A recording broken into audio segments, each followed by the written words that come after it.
What if I told you that Elon Musk isn't just a genius or a dreamer, but a man hiding a plan so colossal, so mind-blowing, that even those closest to him are terrified of its scope? What if Tesla, SpaceX, Neuralink aren't just companies, but keys to a future that changes everything from how we live to where we live? You think you know Elon Musk? You're wrong. I'll unveil a secret they've tried to bury, a story that'll make you rethink not just him, but your place in this world. Don't look away, this is bigger than you can imagine.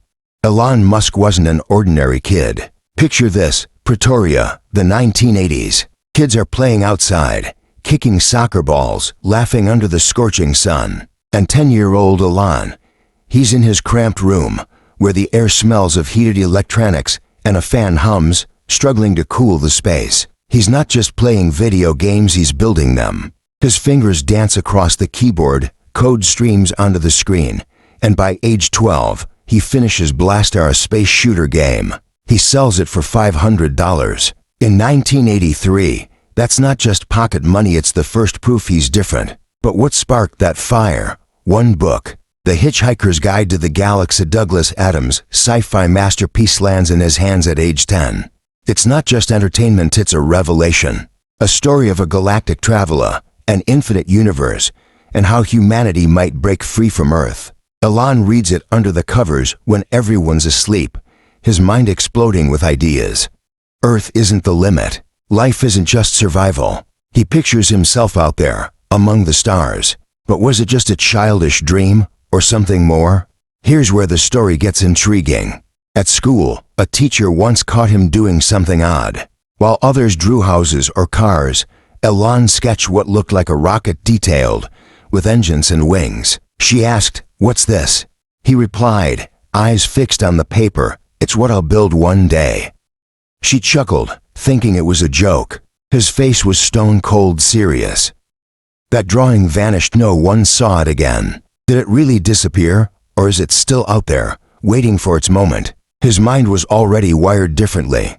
By 14, he'd read every programming book he could find in the library. Neighbors recalled him spending hours in the garage, tearing apart old radios and TVs to figure out how they worked. Once, he even built a makeshift device to eavesdrop on his older brother Kimball's conversation just to test if he could. This wasn't just a boy with dreams, it was a mind searching for the edges of possibility. And he never found them.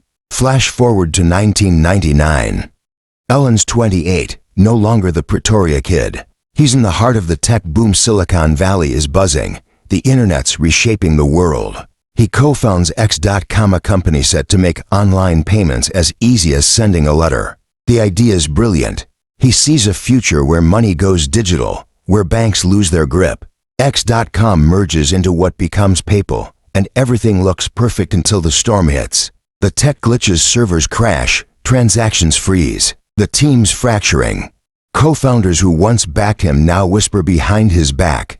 Investors lose patience, they want him out. One rainy night, as the downpour drums against the office windows, they corner him. "Step down, Elon, or we sink it all." He's got hours to decide. He's on the edge. Everything he's built could vanish. Most would fold, not Musk. He fights. He persuades, argues, works without sleep. And when eBay buys PayPal in 2002 for $1.5 billion, Elon walks away with $165 million. Victory, yes. But at what cost? He later said, "I learned how fast people can betray you." There's something strange in this story, though. One of his partners from back then recalled a mysterious figure, someone who appeared out of nowhere during the crisis. Not an investor, not an employee, just someone who gave Elon advice that changed everything. "Be louder than the chaos," he said. Who was it, and why did his name vanish from all records after the deal? That moment didn't just save his career, it forged him. Elon emerged from that battle with a new rule: trust only yourself and never stop. But that mysterious voice, it'll come back not once, but again. 2002. Elon takes his PayPal millions and does something unthinkable. He founds SpaceX. Not an app, not a gadget, rockets. His goal, colonize Mars. Picture this. He stands before a group of skeptical engineers in a dusty hangar and says, "We're flying to the stars." NASA laughs. Experts call him a dreamer with no shot. The first 3 launches 2006, 2007, 2008 are disasters. Rockets explode in the sky, fireballs crash into the Pacific. $100 million goes up in smoke. Employees beg, Elon, stop. The press runs headlines, Musk's dream crashes. By September 2008, SpaceX is on the brink of bankruptcy. The 4th launch is do or die. Imagine the scene, the control room, tension thick in the air, Elon in the corner, eyes red from sleeplessness. Countdown, 10, 5, 1. Falcon 1 lifts off. Everyone holds their breath. This time no explosion. It reaches orbit, the first private craft in space. Triumph. Elon exhales, the team screams in joy. But here's where the mystery begins. After the flight, the team digs into the telemetry. Something's off. Fuel levels were 15% below minimum. Thrust, too weak for orbit.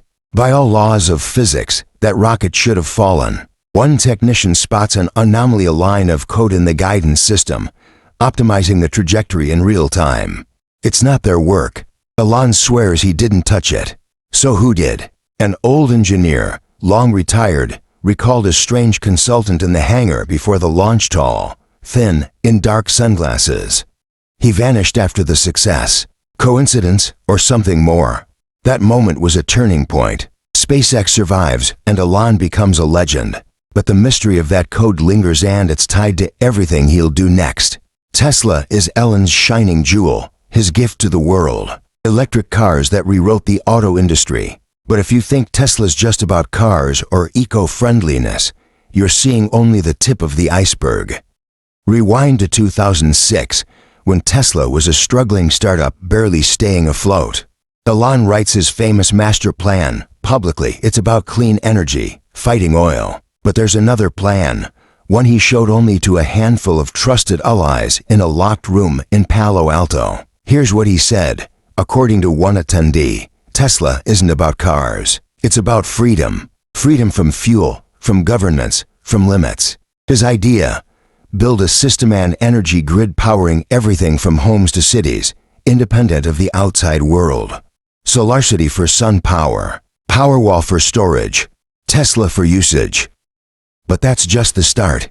Add SpaceX interplanetary transport, Starlink communication, Neuralink control. These aren't companies, they're pieces of a new society. Now recall that 4th launch.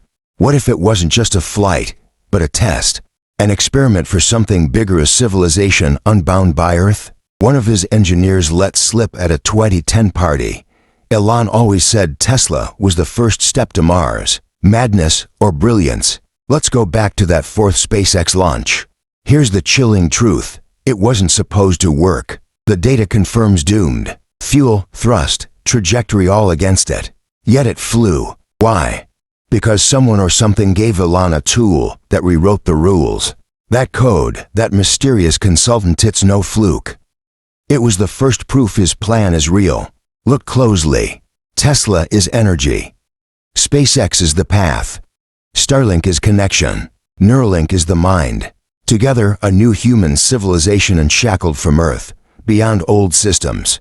That childhood sketch, it wasn't a rocket, it was a city in space. And that voice from PayPal, that code from SpaceX, maybe it's not just people. Maybe it's a sign Elon isn't alone in this game.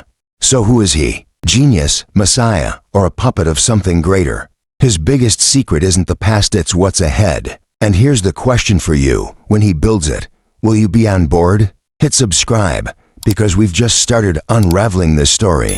Next time, we go deeper.